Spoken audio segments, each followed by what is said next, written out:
We're in the American Midwest this week, on the border between Ohio and Indiana.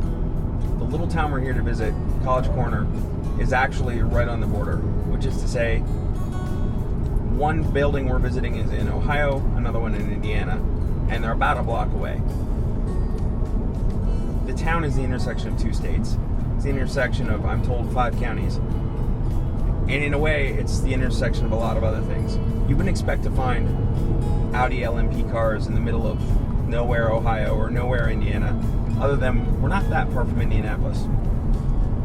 But the thing is, this is also the home of Brad Kettler.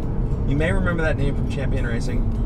Brad was active in the R8 program, the R10 program, the R15 program, now the R18 program. He's been an engineer on the winning team at Le Mans the last 3 years running. That's a pretty good record. And that's one reason he's entrusted by Audi of America to run Audi Sport customer racing in the United States. He supports the Grand Am cars, 2 running currently. He supports the cars running a World Challenge that run through GMG. It's a pretty busy bit of business on its own.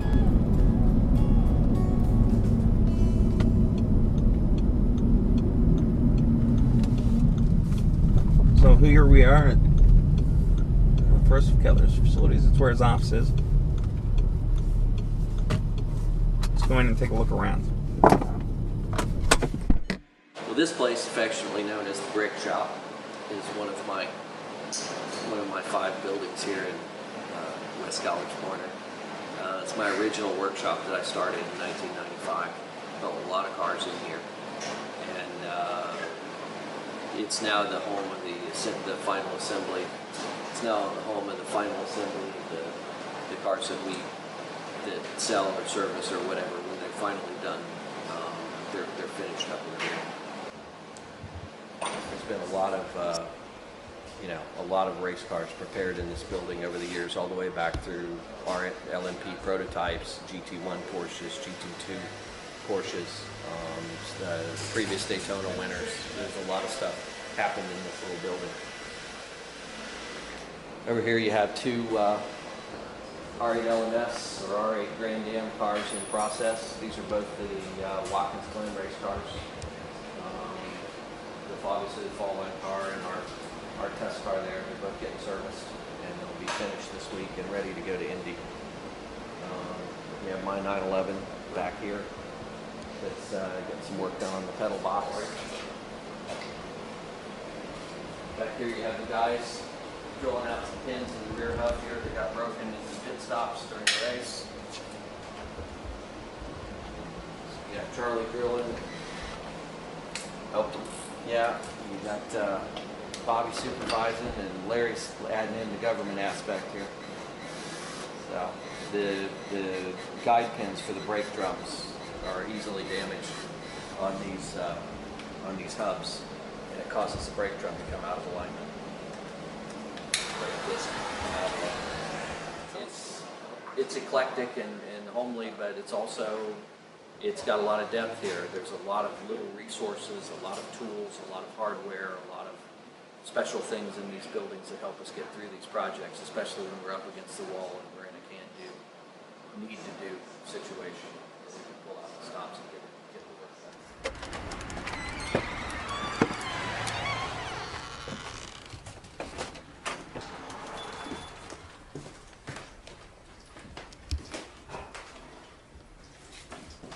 All right, here you have basically our business office where Allison and I work, and which has been my office for, quite some time now, about 15 years or so.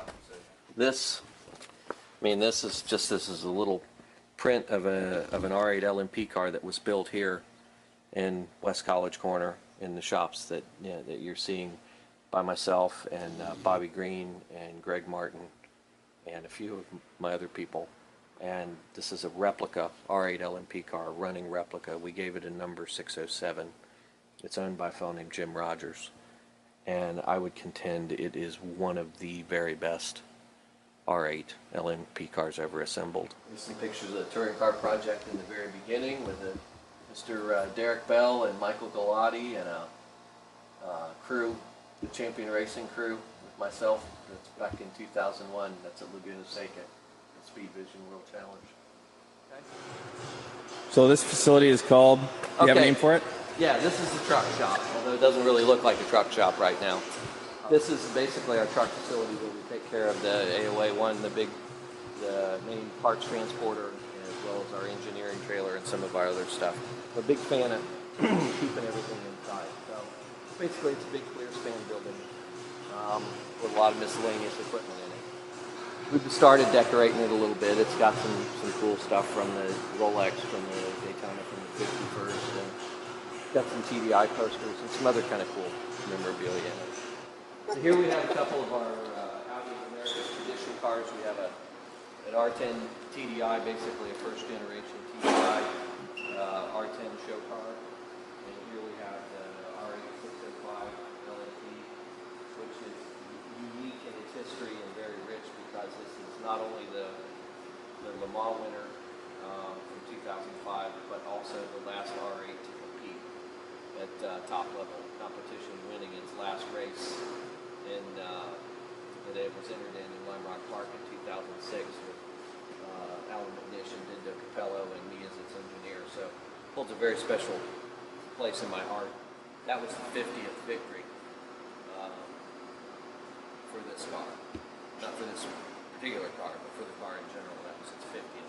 And it's an original R8 LMP car with a Le Mans win behind it, which makes it pretty valuable. Pretty valuable car. It's kept in running condition. It's still got its Le Mans engine in it. It's still got its Le Mans drivetrain and gearbox and everything as it raced there. We have remaining in stock, very slightly used.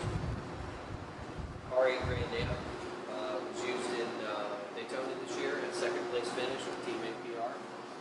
It's been completely rebuilt since then and is offered for sale here today. It's just you see it sitting here, just bare carbon. That's the way the car's delivered, unless you want it wrapped in a particular color or whatever. It will be delivered to you that way. The car's completely overhauled, ready to go. Just needs we need to know some specifics if someone bought it, what they're going to do with it first. We can set it up for them. So this is the car that got second place in Daytona? Second place, yeah, second place in Daytona. R8 453. We should go next door and look at some of the other stuff. Okay. So let's start with this red one. This red one is my car. This was bought sunk in the mud in Zanesville, Ohio a couple of years ago and saved by me. It was actually my dental hygienist. She used to tell me her daughter had an S6 and this and that and whatever, and I never really believed her until she showed me a picture of it. I tried to sell it to me, so I ended up buying it from her. It's a 5-cylinder turbo. It's an original car, more than 200,000 miles on it. It runs fantastic. It's one of my favorite cars ever. Here we've got one of the molds for the R8 bodies, so we're able to produce complete body panels here. We bought all the molds when the molds went out of production. This is our Sport Quattro owned by Audi of America, which is currently sporting a wrap that was used to do a tribute, some photo, video for the A4 lunch ad, wasn't it? Yeah. And so it's still got the wrap on it. That'll be coming off here quite shortly. Here we've got one of our favorites, and one of the local favorites. All the locals come out and look at what's running when they hear this thing running. This is retired Champion Racing RS6 from the World Challenge Series, and it's kept here in running order by us and used again for exhibitions and displays and whatever. And so this car is completely in running order. All its electronics, all its faculties, it's ready to go. It can be put on the racetrack the way it is. It's the original 4.2 liter twin turbo engine, 315 tires on all four corners, 800 foot-pounds of torque, etc. It's a real monster, this thing is. This was the car and driver did a road test, acceleration test on this car as compared to an RS6 street car, and had it with Mike Galati driving it at 0 to 60 at 2.7 seconds.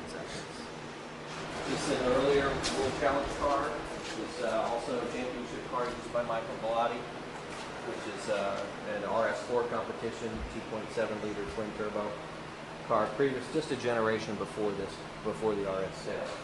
Here we have Charlie's Lair, basically the gearbox or the unit shop department, which we built to deal with all these R8 LMS transmissions. So We have recycling parts washer and an oven that we heat the cases with.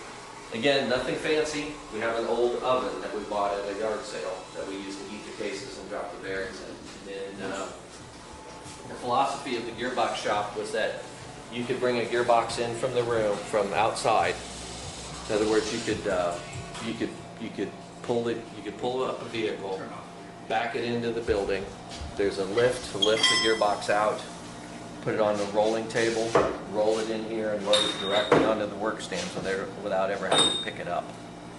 Because at nearly 300 pounds a piece, they're backbreakers. And it's not a big deal the first one you move or the second one you move, but the 25th one in a week that you move is the one that throws your back out.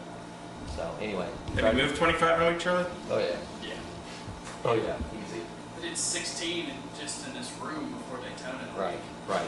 So I mean, if you're going to fingerprint all those, That's why I put it's a pretty winch dumb. in the ceiling. Right. Well, Okay, cool. what else? Is that That's most of it. It's That's meant most to of it. be seen. the DKWs are in the truck, so we're gonna go shoot them. But Okay. Let's go. So we're gonna head over to Brad's farm. Got the Sport Quattro. The two DKWs are in one of the Audi Tradition trucks. And probably over there as we speak. Here it is, 7 o'clock. Nobody's got dinner yet, and they're welcoming us over to Brad's house just so we can do this shoot. So we're gonna knock it out rather quickly.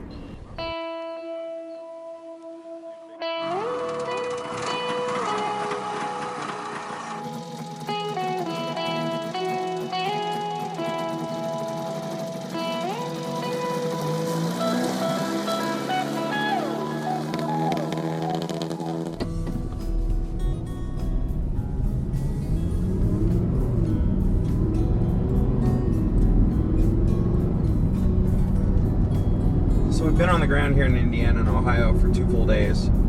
Somehow, throughout the busy schedule, Brad and his team couldn't have been more hospitable in showing us around, letting us move cars around to take a photo here, situate and do another photo there. Even this morning with a storm coming in, possible tornado on the way, hail seeming certain, Brad was very nicely asking if we're done with our shoot so he can bring the team rig into the building and get it out of the harm's way. Yet still was willing to give us 10 more minutes just to get that shot. It kind of speaks to the kind of guy he is, which is why around town seemingly everybody's got respect for him. Everybody knows him. Everybody wants to work with him. We're here because we wanted to do a couple of things. Kettler, his company, his story, it needs to be told.